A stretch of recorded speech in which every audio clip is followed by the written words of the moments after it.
Hello દર્શકો, કેમ છો બધા? આજે આપણે વાત કરવી છે દાન વિશે. પુરુષોત્તમ મહિનાની અંદર દાન કરવાનું ખૂબ જ મહત્વ હોય છે.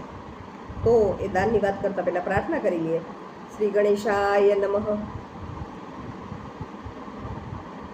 શ્રી સરસ્વત્યે નમઃ, શ્રી માતૃપિતૃ ચરણ કમલેભ્યો નમઃ, શ્રી પુરુષોત્તમ પરમાત્મને નમઃ. દર્શકો, આપણે જાણીએ છીએ કે પુરુષોત્તમ મહિનાની અંદર પૂજા, પાઠ, વ્રત, દાન, પુણ્ય જે કાંઈ કરીએ તેનું 1000 ગણું ફળ મળે છે.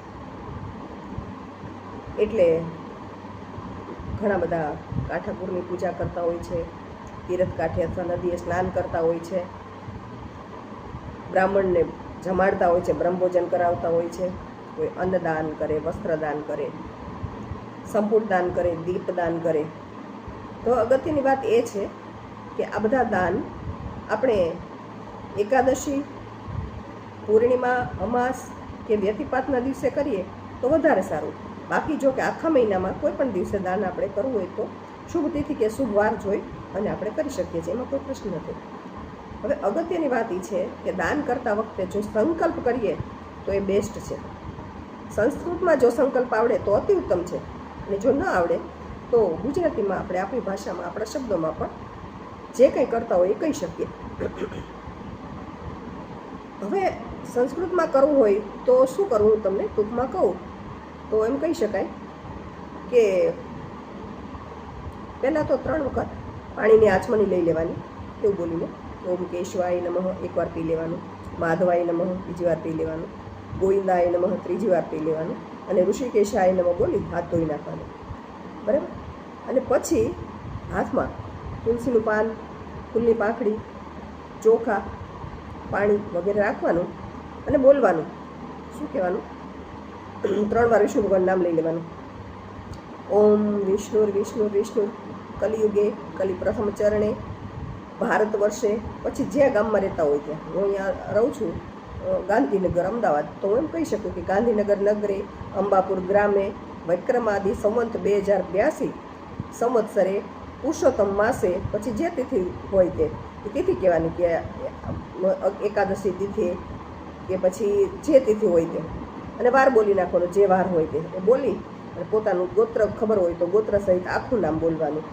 પછી કહેવાનું કે ભાઈ પુરુષોત્તમ પ્રીતિ અર્થે, પુરુષોત્તમ ભગવાન, પુરુષોત્તમ પ્રભુની અવિરત કૃપા પ્રાપ્તિ અર્થે, મમ સકલ કુટુંબ સુખ શાંતિ સમૃદ્ધિ પ્રાપ્તિ અર્થે અહમ અન્નદાન કરતા હોય તો અન્ન, વસ્ત્રદાન કરતા હોય તો જે કાંઈ દાન કરતા હોય અહમ, જે હોય કે ભાઈ દાખલા તરીકે અન્નદાન અહમ કરીશીએ એવું કહેવાનું. અને પછી એ જળ ને તુલસીનું પાનને નીચે પાત્રમાં પધરાવી દેવાનું. પછી ભગવાનની પ્રાર્થના કરવાની, કહેવાનું કે પ્રભુ, મારા અને મારા પરિવારના કલ્યાણ માટે, પાપોના નાશ માટે, તમારી પ્રીતિ પ્રાપ્ત કરવા માટે અધિક માસમાં હું આ પૂજા કરું છું, વ્રત કરું છું અને આ દાન પણ કરું છું, તો આપ એને સ્વીકારજો. ભગવાનને પ્રાર્થના કરી લેવાની. અને પછી અને એક ધ્યાન એ રાખવાનું કે જ્યારે આપણે દાન કરીએ તો આમ તો દાનનો શ્રેષ્ઠ સમય સંધ્યાકાળનો અને સવારનો છે, પરંતુ જો ન થઈ શકે તો દિવસમાં કોઈ પણ સમયે આપણે દાન કરી શકીએ. અને બીજી એક ખાસ અગત્યની વાત એ છે કે દાન કરતી વખતે આપણી અંદર નાનકડો જરાક પણ અહમ નહીં આવવો જોઈએ. જો અહંકાર આવ્યો તો એ દાનનો કોઈ અર્થ જ રહેતો નથી, તો દાન કરવાનો કંઈ અર્થ ન રહે. આપણે જાણીએ છીએ કે કર્ણ દાન કરતો ત્યારે હંમેશાની આંખો નીચી હોય છે. કોણ દાન લે છે એની એને ખબર નહોતી. અને આપણે પણ ભગવાનને પ્રાર્થના કરીએ કે અહંકાર વગર માત્ર સેવા ભાવે અમે સદકાર્ય કરીએ, સદવિચારો કરીએ, પૂજા પાઠ કરીએ, વિષ્ણુ સહસ્ત્ર નામનો પાઠ કરીએ, પુરુષોત્તમ સહસ્ત્ર નામનો પાઠ કરીએ, ભાગવતનો આખું ભાગવત ન વાંચી શકીએ તો દશમ સ્કંદનો અભ્યાસ કરીએ, વાંચીએ, અથવા તો એમાં આવતી મુખ્ય સ્તુતિઓ ખાલી ગાઈએ.